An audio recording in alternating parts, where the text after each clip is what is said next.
Damn it. ఏంటిటా కుండబద్దలు కొడతా అట్ట. నమస్కారం, కుండబద్దల ప్రేక్షకులకి స్వాగతం. నేను గౌతమ్ కాటా. ఈ వీడియోలో నేను మీతో చెప్పాలి అనుకునే అంశం, కీలక పత్రాలను తగలబెడుతున్న జగన్ అధికారులు. అంటే అధికార మార్పిడి ఖాయం అని అధికారులు కూడా నిర్ణయం చేసుకున్నారా?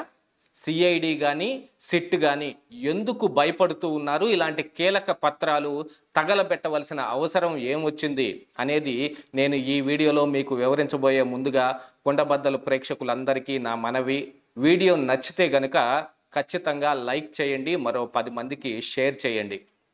ఇక ఈరోజు తాడేపల్లిలో సిట్ కార్యాలయం కాంపౌండ్లో కొన్ని కీలక పత్రాలను తగలబెడుతూ ఉంటే పక్కనే ఉన్న గ్రామస్తులు చూసి దాన్ని అడ్డుకొని ఈ వివరాలు కనుక్కుంటే దాంట్లో హెరిటేజ్ తాలూకు పత్రాలు ఏవో కనిపించినట్టుగా కొంతమంది సమాచారం బయటకు పంపించారు. దీని ప్రకారంగా ఏం జరిగింది అక్కడ అనంటే, ఈ హెరిటేజ్ తాలూకు పత్రాలు ఏమున్నాయి, భువనేశ్వరి తాలూకు కానీ లేకపోతే హెరిటేజ్ తాలూకు కానీ ఇన్కమ్ ట్యాక్స్ పత్రాలు కూడా అందులో ఉన్నట్టుగా కొంత సమాచారం ఇంతకు ముందే నాకు తెలుసు. ఎందుకంటే చంద్రబాబు నాయుడు మీద తప్పుడు కేసులన్నీ పెట్టి స్కిల్ స్కామ్ అని ఇవని చెప్పి ఆయన్ని అరెస్టు చేసిన సిఐడి అధికారులు 53 రోజులు సెంట్రల్ జైల్లో రిమాండ్ ఖైదీగా ఉంచడం జరిగింది. ఆ సమయంలో ఇలాంటి పత్రాలన్నిటినీ కొంత సేకరించి ఈ నారా లోకేష్ మీద కూడా ఆయనకు కూడా 41A నోటీస్ ఇచ్చి విచారణకు రమ్మని పిలవటం జరిగింది. ఢిల్లీ వెళ్ళి మరి ఆయనకు నోటీసులు ఇచ్చి విచారణకు రమ్మను. ఆయన కూడా విచారణకు హాజరైన సమయంలో ఈ పత్రాలన్నిటినీ చూపించి తాలూకు వివరాలు ఏమిటి అని ఆయన్నే అడిగినట్టుగా లోకేష్ కూడా బయటకు వచ్చి చెప్పాడు. మరి వీటన్నిటినీ ఈరోజు తగలబెడుతున్నారు అని అంటే దానికి కారణం ఏమిటి? ఈ పత్రాలు ఎలా సంపాదించారు? ఈ కేసులతో సంబంధం లేని ఈ పత్రాలను మీరెందుకు తీసుకుని వచ్చారు అని ఆ రోజు లోకేష్ కూడా ప్రశ్నించడం జరిగింది. కానీ దానికి ఎటువంటి సమాధానం సిఐడి అధికారుల నుంచి రాలేదు. కానీ ఈ రోజున ఆ పత్రాలు మొత్తాన్ని తగలబెడుతూ ఉన్నారు. అందులో కేవలం ఆ పత్రాలే ఉన్నాయా, మరి ఏవైనా ఉన్నాయా అనేది కూడా తెలుసుకోవాల్సిన అవసరం ఉంది. స్థానికులు ఇస్తున్న సమాచారం ప్రకారం మనకు తెలుస్తోంది ఏమిటాయా అంటే, అక్కడ హెరిటేజ్ తాలూకు పత్రాలను కానీ మరే ఇతర కీలక పత్రాలను కానీ తగలబెట్టి వాటిని వాట్సాప్లో ఫోటోలు పెట్టమని సిట్టు ఇన్ఛార్జ్ ఎవరున్నారో రఘునాథ్ రెడ్డి ఆయన ఆదేశించినట్టుగా ఈ తగలబెడుతున్న వాళ్ళు చెబుతూ ఉన్నారు. దీనంతటికీ కారణం ఏమిటంటే సిఐడిలో భయం మొదలైంది. అధికార మార్పిడి జరిగితే ఈ పత్రాలన్నింటినీ గనుక రానున్న కూటమి తాలూకు ప్రభుత్వం అధికారుల చేతుల్లో పడితే గనుక, అంటే ఇప్పటి వరకు ఈ అధికారులు మొత్తం జగన్మోహన్ రెడ్డి గారికి పనిచేశారు కాబట్టి వీళ్ళందరినీ జగన్ అధికారులు అని అనుకుంటే రాబోయే వాళ్ళు మరి చంద్రబాబు నాయుడు అధికారులు అవతారు కదా. అలాంటి వాళ్ళ చేతుల్లో పడితే వీళ్ళ బండారం మొత్తం బయటపడిపోతుంది అనేది అందరికీ బాగా సుస్పష్టంగా తెలిసిందే. ఈ విషయంలో మనం పాతగా జరిగిన కొన్ని విషయాలను గుర్తు చేసుకుంటే, తెలంగాణ ఎన్నికలు అయిపోయిన తరుణంలో తలసాని శ్రీనివాస్ యాదవ్ ఆఫీసులో షార్ట్ సర్క్యూట్ జరిగి మంటలు చెలరేగాయి, అక్కడ ఉన్న కీలక దస్త్రాలు అన్నీ తగలబడిపోయాయి అనే ఒక కట్టుకథని బయటకు చెప్పిన తగలబెట్టింది శ్రీనివాస్ యాదవ్ పిఏనే అనే విషయాన్ని కూడా తెలుసుకున్న పోలీసులు ఆయన అరెస్ట్ చేయటం కూడా జరిగింది. ఇలాంటివి అధికార మార్పిడి జరిగినప్పుడల్లా కీలక పత్రాలు ఏమున్నాయో అవన్నీ తగలబడిపోతుంటాయి. షార్ట్ సర్క్యూట్ అప్పుడే ఎందుకు జరుగుతుందో తెలియదు, అప్పటి వరకు బాగానే ఉంటుంది కానీ అప్పుడు జరిగి ఇవన్నీ తగలబడిపోతాయి.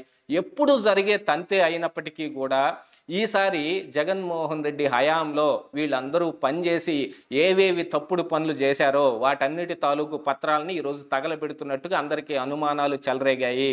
దీనికి గల కారణం ఏమిటి అంటే, రేపు అధికార మార్పిడి జరిగినప్పుడు ఖచ్చితంగా మనందరం పట్టుబడతాం, మనందరి మీద చర్యలు తీసుకోబడతాయి. అందుకని వీటిని ముందుగానే తగలబెట్టేసేస్తే ఎవరైనా గెలిచారు అని అనుకున్న తరువాత మనం ఇక ఇంటికి వెళ్ళటమే అనుకున్నప్పుడు మాత్రమే తగలబెట్టేవాళ్ళు ఇప్పుడు ముందుగానే తెలిసిపోయింది. అంటే ప్రతి ఒక్కరికి ఇంటెలిజెన్స్ సర్వే ఉంటుంది. సిఐడి ఒక పెద్ద ఇంటెలిజెన్స్ సర్వేనే. వాళ్ళు కూడా ఈ సర్వేలన్నీ చూసుకున్న తరువాత తిరిగి జగన్మోహన్ రెడ్డి అధికారంలో ఉండటం కల్లో మాట. కాబట్టి మనందరం పట్టుబడకుండా ఉండాలి అని అంటే, మన మీద ఎటువంటి చర్యలు రాకుండా ఉండాలి అని అంటే వీటిని అన్నింటినీ తగలబెట్టడం తప్ప వేరే దిక్కు లేదు. కానీ ఈరోజు ఏం జరిగింది, ఈ వ్యవహారం కూడా బయటపడితే ఇప్పుడు విపక్షాలు కూడా గట్టిగా దీని మీద గళమెత్తే విధంగానే కనిపిస్తూ ఉన్నాయి. ఎందుకు తగలబెడుతూ ఉన్నారనేది. మరి ఇది తిరిగి తిరిగి సిఐడి సంజయ్ మెడకు చుట్టుకుంటుందా, లేకపోతే సిట్ అధికారి అయిన రఘునాథ్ రెడ్డి మెడకు చుట్టుకుంటుందా, లేదా ఇక ఇందులో ఇతరత్ర ఏమైనా కూడా ఉన్నాయా? వాళ్ళు చేసిన తారుమారు తక్కడమారు పనులు ఏదైతే ఉంటాయో వాటన్నిటి తాలూకు దస్త్రాలు కూడా ఇందులో ఉండే అవకాశం చాలా ఉంది. కాబట్టి వీటన్నిటిని కాపాడితే తప్ప వీళ్ళు చేసిన అధికార దుర్వినియోగం బయటపడకుండా ఆపటం కోసం వీళ్ళు పనిచేస్తూ ఉన్నారు. మరి వీళ్ళు చేసిన దుర్వినియోగం మొత్తం బయటపడాలంటే ఈ పత్రాలు కావాల్సిన అవసరం ఎంతైనా ఉంది. వీటిని ముందుగానే ఇప్పుడు ఆల్రెడీ కోడ్ అమల్లో ఉంది కాబట్టి ఎలక్షన్ కమిషన్ కూడా దీని మీద చర్యలు తీసుకోవాల్సిన అవసరం ఉంది. మరి ఈ అధికారులందరూ ఎన్నికలకు సమాయత్తం చేయటం కోసం, ఎన్నికలు సజావుగా జరగటానికి పనిచేయాల్సిన వీళ్ళందరూ ఇలా కీలక దస్త్రాలన్నింటినీ తగలబెట్టుకుంటూ కూర్చున్నారు అని అంటే దాని ప్రకారంగానే అర్థమైపోతుంది జగన్మోహన్ రెడ్డి ఓటమి ఏ రకంగా ఉంది, అధికారుల్లో కూడా ఏ విధంగా వాళ్ళు దీన్ని ఎక్స్పోజ్ అవుతూ ఉంది, వాళ్ళకు అందుతున్న సర్వేల ప్రకారంగా కూడా ఏ విధమైన ఓటమిని జగన్మోహన్ రెడ్డి చవి చూడబోతున్నాడు అనేది కూడా మనకి ఇక్కడ అర్థమైపోతున్న విషయం. కాకపోతే వీళ్ళందరూ తప్పించుకోవడానికి ప్రయత్నాలు చేస్తూ ఉన్నారు. నిన్న మొన్నటి వరకు చంద్రబాబు నాయుడు హయాంలో జరిగిన వాటన్నిటినీ బయటకు తీసి వాటిని మేము ప్రూవ్ చేసి చంద్రబాబు నాయుడిని 10 సంవత్సరాల్లో జైల్లోకి పంపిస్తాను అని సిఐడి సంజయ్ సవాల్ చేయటం కానీ, లేకపోతే ఏఏజీ పొన్నవోలు సుధాకర్ రెడ్డి చంద్రబాబు నాయుడికి అసలు యావజ్జీవ కారాగార శిక్ష వేపిస్తాను అని సవాళ్లు పలికిన దానికి కానీ మళ్ళీ ఇప్పుడు ఏం చెబుతారో తెలియదు. సిఐడి సంజయ్ మౌనంగా ఉంటున్నాడు. ఎందుకు? మిగతా పోలీస్ ఆఫీసర్లు అందరే జగన్మోహన్ రెడ్డికి హెల్ప్ చేస్తున్నట్టుగా బయటపడుతూ ఉన్నారు. వాళ్ళందరినీ మార్చడం కూడా జరుగుతుంది. కానీ సిఐడి సంజయ్ మౌనంగా ఎందుకుంటున్నాడు అని అంటే ఎందుకుంటున్నాడు, ఈ కీలక పత్రాలన్నింటినీ మళ్ళీ బయటకు తీసి వీటన్నిటినీ మాయం చేసేసే విధంగా కానీ, లేకపోతే తగలపెట్టి కనపడకుండా చేసే పరిస్థితుల కోసం ఆయన కాపు గాచుకొని ఉన్నాడు. వాటన్నిటినీ పోగు చేసి ఇప్పుడు ఇక్కడ తగలబెడుతూ ఉన్నారు. అది కూడా తాడేపల్లి సిట్ కార్యాలయంలో తగలబెడుతూ ఉన్నారు అని అంటే చంద్రబాబు నాయుడు గురించిన వాళ్ళు సంపాదించిన ఏదైనా ఆధారాలు ఉండాలి.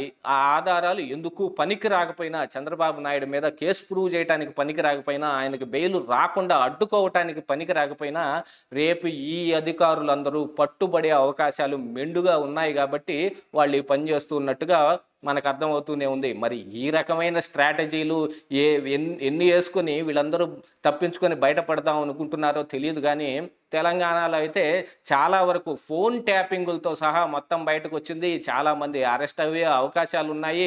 ఇవన్నీ కేటీఆర్ మెడకు చుట్టుకుని వాళ్ళు కూడా లోపలికి వెళ్ళే విధంగాను, ఇక మిగతా అన్నిట్లోనూ రేవంత్ రెడ్డి కేసీఆర్ మీద ఏ రకంగా ఆయన ఆధారాలన్నింటినీ సంపాదించే కార్యక్రమం చేపట్టాడో రేపు తెలుగుదేశం పార్టీ కూటమి అంటే జనసేన, బీజేపీ, తెలుగుదేశం పార్టీ కలిపి అధికారంలోకి వస్తే వాళ్ళు కూడా ఇదే రకమైన పని ఖచ్చితంగా చేసే అవకాశాలే మెండుగా ఉన్నాయి.